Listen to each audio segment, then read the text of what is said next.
बल्लू जी, मेरी कल ही मीनू मौसी से बात हुई है। मौसम के जानकर पक्षियों ने कहा है कि इस बार बहुत ही तेज बारिश होने वाली है, इसलिए दूसरों का घोंसला बनाते बनाते कहीं अपने घोंसले की मरम्मत करना ना भूल जाइएगा। तुम भी न रानू, खामखा चिंता करती हो। अरे मैं कल पक्का अपने घोंसले की मरम्मत कर लूंगा, लेकिन आज शाम को मुझे पहाड़ी वाले जंगल में जाना है। हो सकता है कि मैं आज ना आ पाऊं, इसलिए चुन्नू मुन्नू का ध्यान रखना। बल्लू काम से पहाड़ी वाले जंगल की तरफ निकल जाता है। शाम होते ही तेज हवाएं चलनी शुरू हो जाती हैं और जोरदार बिजली की गड़गड़ाहट के साथ बारिश होना शुरू हो जाती है। माँ, माँ, ये कैसी आवाज थी और आसमान में वो झालर जैसी क्या चमकी? अरे मेरे बच्चे, वो झालर नहीं थी, वो बिजली थी। माँ, मुझे इस आवाज से बहुत डर लगता है। मैं आज रात तुम्हारे साथ ही सोऊंगा। हाँ, तुम दोनों मेरे साथ ही सोना। वैसे भी बल्लू जी आज है नहीं, मुझे तो डर है कहीं हमारा घोंसला न टूट जाए, इतना कमजोर जो है। रानू मन ही मन परेशान हो रही थी कि तभी दरवाजे पर मीनू मौसी दस्तक देती हैं।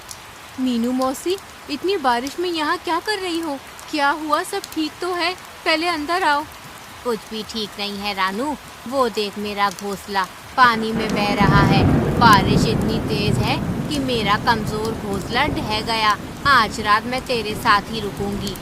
क्यों नहीं मीनू मौसी, तुमने तो मेरी कितनी बार मदद की है, तुम निश्चिंत होकर यहीं रुको। रानू, बल्लू कहाँ है?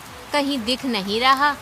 यही तो चिंता है मीनू मौसी, बल्लू जी पहाड़ी वाले जंगल में काम से गए हैं, पर मुझे डर है इस बारिश में वो कैसे होंगे।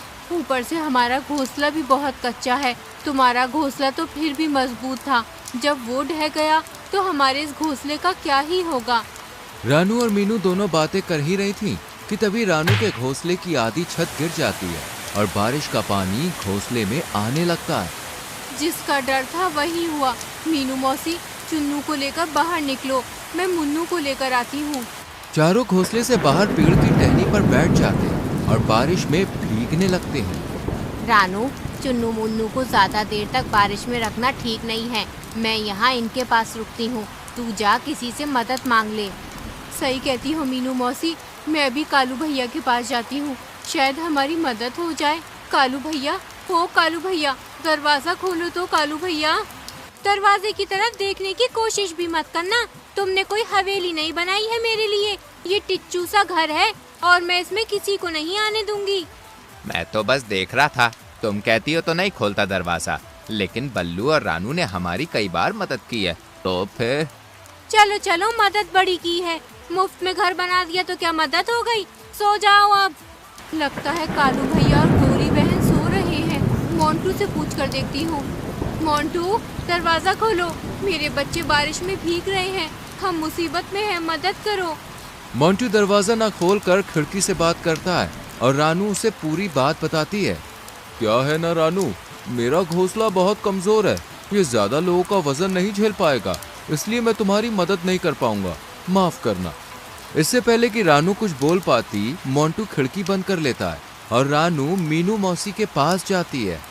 सब मतलबी हैं, तूने और बल्लू ने कितनी बार इनकी मदद की, किसी को राशन दिया तो किसी का मुफ्त में घर बनाया, पर आज जब तेरा घर टूटा है तो सब पीठ दिखा रहे हैं।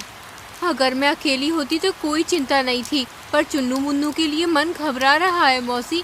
ऊपर से बल्लू जी भी तो नहीं आए हैं, क्या करूं, कुछ समझ नहीं आ रहा।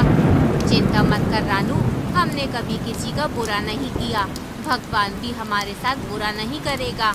आ, हम दोनों अपने पंखों में चुन्नू मुन्नू को छुपा लेते हैं। आधी रात हो जाती है लेकिन बारिश थमने का नाम ही नहीं लेती। माँ, बहुत ठंड लग रही है। मुझे भी बहुत भूख भी लगी है। रानू, क्या तूने इन्हें कुछ खाने को नहीं दिया था? नहीं मीनू मौसी, दोनों बल्लू जी के साथ खाने की जिद कर रहे थे, पर वो तो है नहीं, और अब तो राशन भी बर्बाद हो गया। इतनी बारिश हो रही है, ना जाने हमारा क्या होगा। तू घबरा मत, चलो मेरे साथ चलो सब लोग। मीनू मौसी रानू और चुन्नू मुन्नू को लेकर एक बड़े से पेड़ के पास जाती है। पेड़ राजा जागो, पेड़ राजा, हमें तुम्हारी मदद चाहिए। क्या हुआ मीनू मौसी, तुम और रानू चिड़िया, तुम सब इतनी बारिश में यहाँ क्या कर रहे हो? पेड़ राजा, रानू और मैं बड़ी मुसीबत में हैं। देखो ना, रानू का घर ढह गया और मेरा भी, और कोई भी हमारी मदद करने को तैयार नहीं है। क्या तुम हमें रहने के लिए छत दोगे? कैसी बात करती हो मीनू मौसी? रानू, बल्लू और तुमने कितनी बार मुझे कटने से बचाया है। अब भला मैं तुम्हारी मदद नहीं करूंगा तो कौन करेगा? जल्दी से मेरे इस बड़े से होल में आ जाओ। मैं तुम्हें सुरक्षा भी दूंगा और खाने को ढेर सारे फल भी। जल्दी आ जाओ। रानू और मीनू तुरंत ही चुन्नू मुन्नू के साथ पेड़ के होल में बैठ जाती हैं। वहाँ बहुत सारे फल भी खाते हैं वो लोग, और फल खा के सभी अपनी भूख मिटा लेते हैं। देखते ही देखते पूरी रात गुजर जाती है। मीनू मौसी, सुबह हो गई है, बारिश भी रुक गई है। मैं जाती हूँ पहाड़ी वाले जंगल में बल्लू जी को देखने। तुम चुन्नू मुन्नू का ध्यान रखना, मैं जल्दी आ जाऊंगी। हाँ हाँ, मैं इनका ध्यान रखूंगी। माँ, मुझे भी तुम्हारे साथ चलना है। हाँ मुझे भी, मैं भी अब उड़ सकता हूँ, हमें भी अपने साथ ले चलो ना।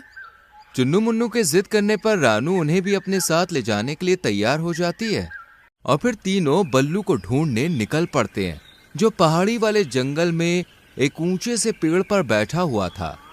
बल्लू जी, मैं तो घबरा ही गई थी, आप आए ही नहीं। रानू, मैं तो आ रहा था, लेकिन बारिश इतनी तेज अचानक आ गई कि मुझे मौका ही नहीं मिला। इसलिए अब निकल रहा था कि इतने में तुम आ गई। चलो अपने घर चलते हैं।